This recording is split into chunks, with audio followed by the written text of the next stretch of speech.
السلام علیکم ورحمۃ اللہ وبرکاتہ۔ ایک نئے سبق کے ساتھ ہم آپ کی خدمت میں حاضر ہیں۔ الحمدللہ ہم نے نورانی قاعدہ بھی پڑھ لیا تجوید کے ساتھ، اور اس میں درست پڑھنے کا طریقہ بھی سیکھ لیا۔ 30واں پارہ بھی پڑھ لیا، 29واں بھی پڑھ لیا۔ اب ہم 28ویں پارے پہ ہیں، اور سورہ جو اس وقت ہم پڑھ رہے ہیں وہ سورہ صف ہے، پارہ 28 سورہ صف۔ اور انشاءاللہ ہم قرآن مجید مکمل کریں گے، ہر ایک آیت کو پڑھیں گے، اور ہر آیت میں جو چیزیں ہیں جن کا دھیان رکھنا ضروری ہے ان کے بارے میں سیکھیں گے۔ تو چلتے ہیں آج کے سبق کی طرف۔ اعوذ باللہ من الشیطان الرجیم، بسم اللہ الرحمن الرحیم۔ ومن اظلم ممن افترى، ومن اظلم، یہاں پہ ہم نے نون کو ظاہر کر کے پڑھا ہے کیونکہ نون ساکن کے بعد حرف حلقی میں سے حمزہ آ گیا ہے، اس لیے ہم نے نون کو ظاہر کیا ہے۔ ممن افترى، میم پہ شد آنے کی وجہ سے غنہ لازم ہو گیا۔ غنہ کیسے ہوتا ہے؟ ممن افترى، را کو پر پڑھنا ہے۔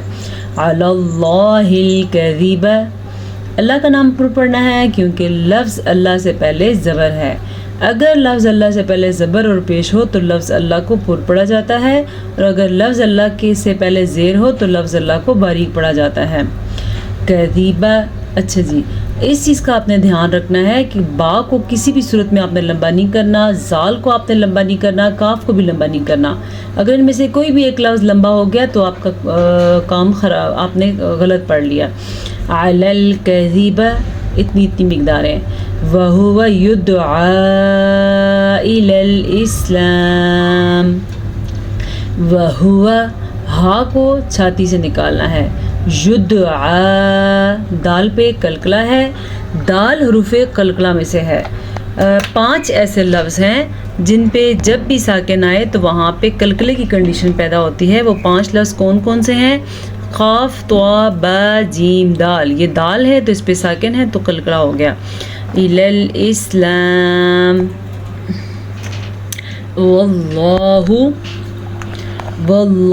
لا یہدی القوم الظالمین۔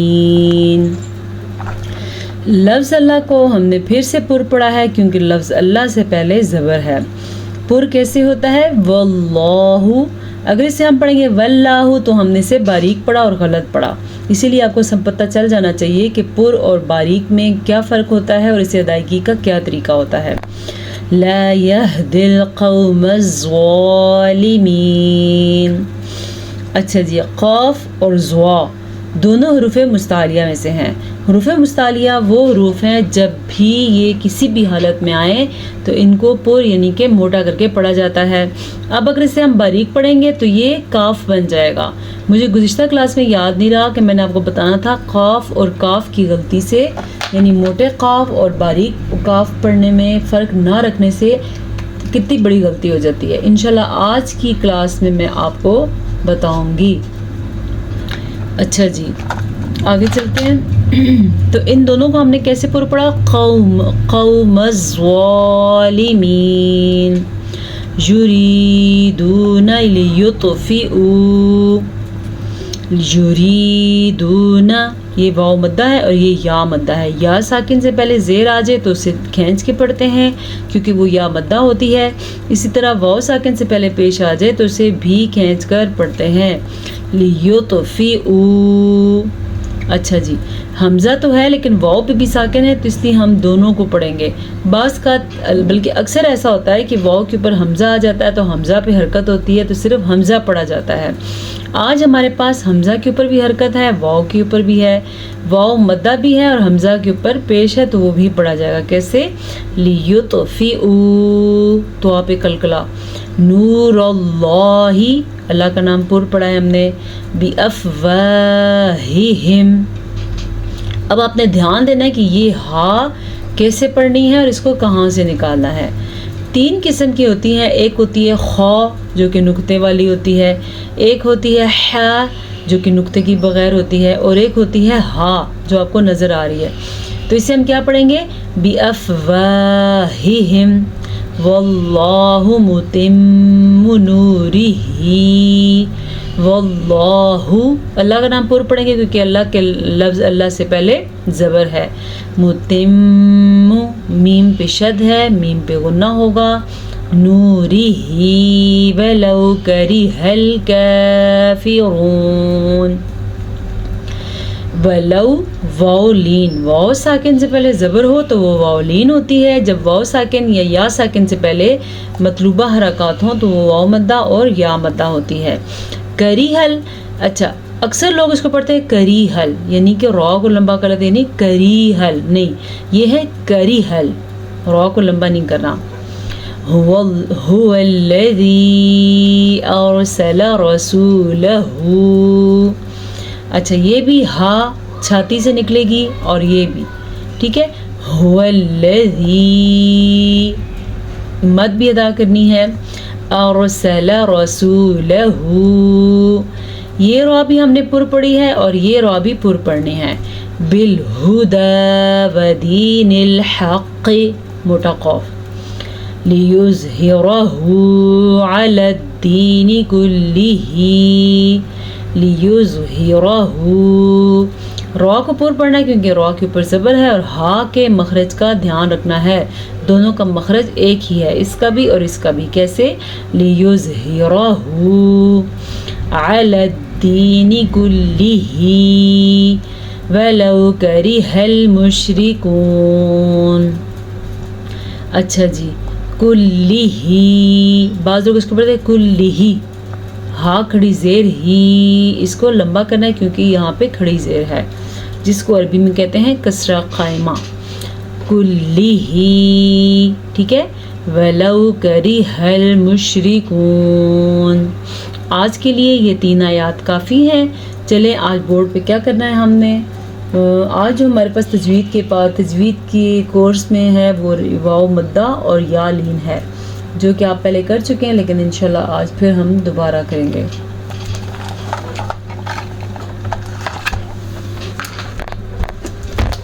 اچھا جی، اب آپ نوٹس بنا رہے ہیں تو آپ نوٹس میں اپنے پاس لکھ لیں. سب سے پہلے تو میں آپ کو فرق بتا دوں، قاف اور کاف کی آپ اگر آپس میں فرق نہیں کریں گے تو کیا غلطی ہو جائے گی، یہ آج آپ نے دیکھنا ہے. یہ ہے موٹا قاف اور یہ ہے باریک قاف. اس کو پڑھا جاتا ہے خوف اور اسے پڑھا جاتا ہے کیف. یہ فرق ہے ان کے درمیان میں. اب یہاں پہ آپ کے سامنے میں ایک لفظ لکھتی ہوں، یہ آپ بتائیں میں نے کیا لکھا ہے. کیا لکھا ہوا ہے؟ قلبن، ٹھیک ہے، قلبن. اب اس کو میں باریک قاف سے بھی لکھتی ہوں، ٹھیک. قلبن اس کا مطلب ہے دل.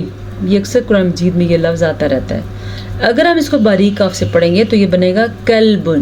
باریک قاف سے اس کا مطلب ہے کتا. اب آپ خود دیکھ لیں دونوں میں بالکل لفظ ملتے جلتے ہیں، صرف موٹی قاف اور باریک قاف کا فرق ہے. تو اس لیے علم و تجوید کا سیکھنا ہر ایک انسان کے اوپر فرض ہے، ضروری ہے.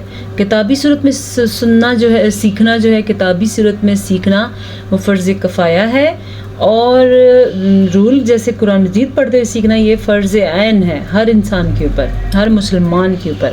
اب قلبن اور کلبن کی غلطی سے کتنی بڑی معنی چینج ہو گیا. ٹھیک ہے، یہ مثال میں نے آپ کو سمجھانی تھی. باقی آج ہم نے پڑھنا ہے واو مدہ، یا مدہ اور الف مدہ، اور ہم نے پڑھنا ہے واو اور یا لین کے بارے میں. تو آپ اپنے پاس نوٹس بنا رہے ہیں تو اس میں لکھیں حروف مدہ، اوپر ہیڈنگ دیں حروف مدہ.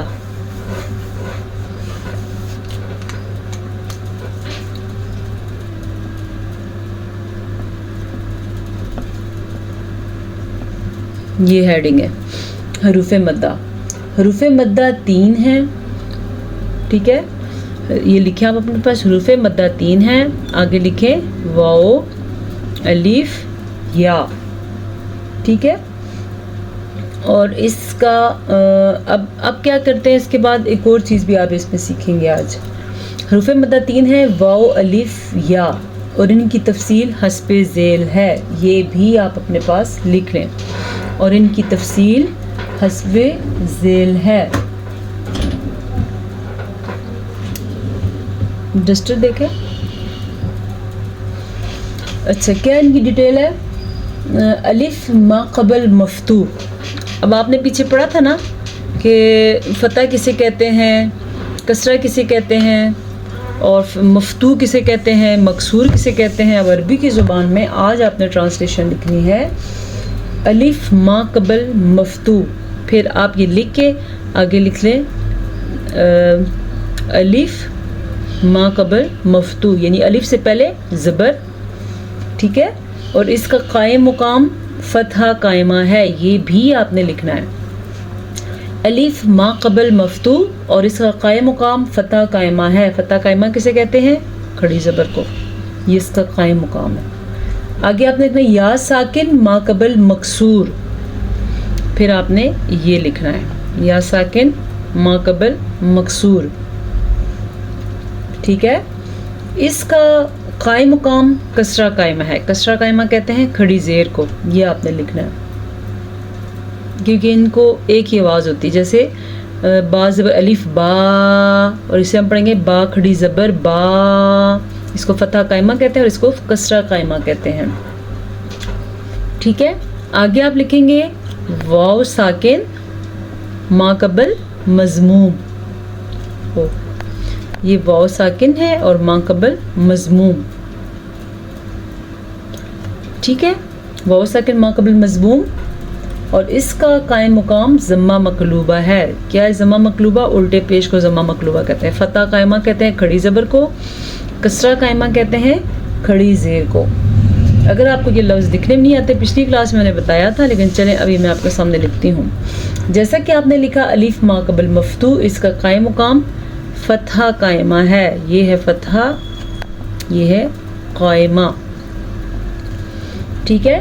آگے آپ نے لکھنا ہے یا ساکن ما قبل مکسور. مکسور آپ کو یاد ہوگا، میں نے ایسے لکھوایا تھا آپ کو مکسور، یعنی یا ساکن سے پہلے زیر، زیر والا حرف. مکسور کا یہ مطلب ہے. اس کا قائم مقام کسرہ قائمہ ہے، ٹھیک ہے. آگے واو ساکن ما قبل مضموم. مضموم ایسے لکھتے ہیں، یہ مفتوح. آپ نے جو نشان میں ڈالے تھے وہ ڈال کے ساتھ لکھنا ہے اس کا قائم مقام ضمہ مقلوبہ ہے. یہ ضمہ مقلوبہ،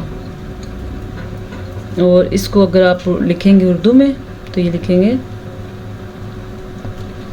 ضمہ مقلوبہ، ٹھیک ہے. یہ ہوگی ڈیفینیشن حروف مدہ کے. آگے لکھیں ہیڈنگ حروف لین. حروف لین 3 ہیں، سوری حروف لین 2 ہیں، واو اور یا.